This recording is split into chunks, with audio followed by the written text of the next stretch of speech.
In this video, we'll further our discussion of line integrals through conservative vector fields. So we're finding work of this vector field. First thing we need to show is that it is conservative.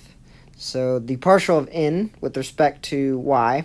I don't know if you recall this from previous notes a while back, but we actually can break this into two different terms like this. That's just 0. When it comes, I'm doing the wrong here. This should be x. When it comes to x, that's going to go to 0. But this one's just going to go to 1 over 1 plus y squared. It's kind of nice. Because that's the constant in front of x. All right? So we have that. We also need the partial of m with respect to y. The x is gone. Inverse tan gets me exactly what we need. Therefore, f is conservative. All right, that allows me to use the method. So I'm looking for this phi that's going to give me f when I take its gradient. So I can rewrite my vector field as the partial of m with respect to x. I'm lied, it's not m, it's phi. Partial of phi with respect to x, and then partial of phi with respect to y.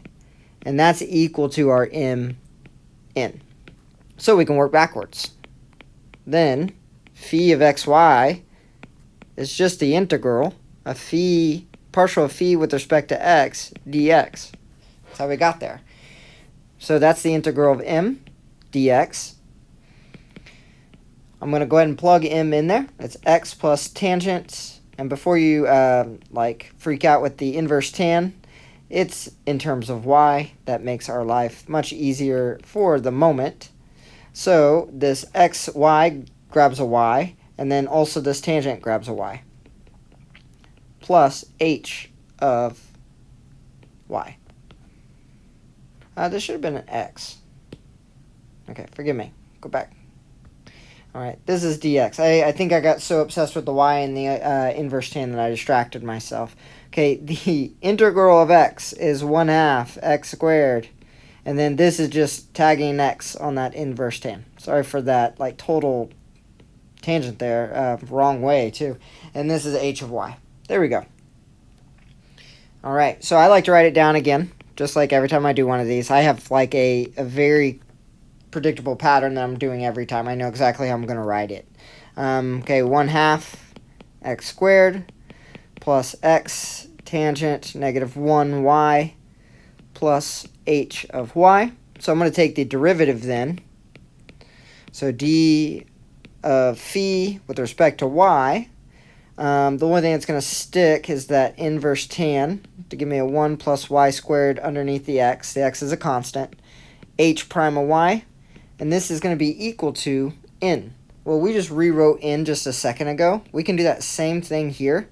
And that's really going to help us out.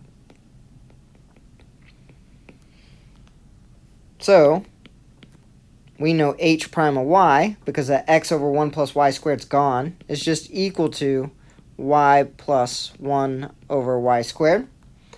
To keep things short, this is just a u sub. So I'm just going to do the u sub for us. You can stop and work it out if you like. It's just an integral. With the u sub of our denominator, we end up with 1/2 ln 1 plus y squared plus c. Just to keep videos, I know there's quite a bit. We're getting towards the end of our course. We have that. So, with that, I like to rewrite my phi of xy. And I think we have the function. We have 1/2 x squared plus x inverse tan of y plus 1/2 ln of 1 plus y squared plus c. All right, now we have our potential function. Then we can find work. Work is the line integral over the conservative vector field dotted with dr. And that's just phi of 1, 1, which is the point B that they gave us. And then the initial point was 0, 0. Just to help us out in calculation, you just plug 1 in. It actually isn't that bad if you look through it. It's if you know your inverse tan of 1, which is just radical 2 over 2. So this ends up being 1/2, 1 plus radical 2 plus ln of 2.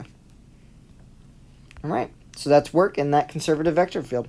Again, I want to point out that this path didn't matter which way we took. We just went from one point to the other. At no point did we even mention the path besides the initial point and the final point.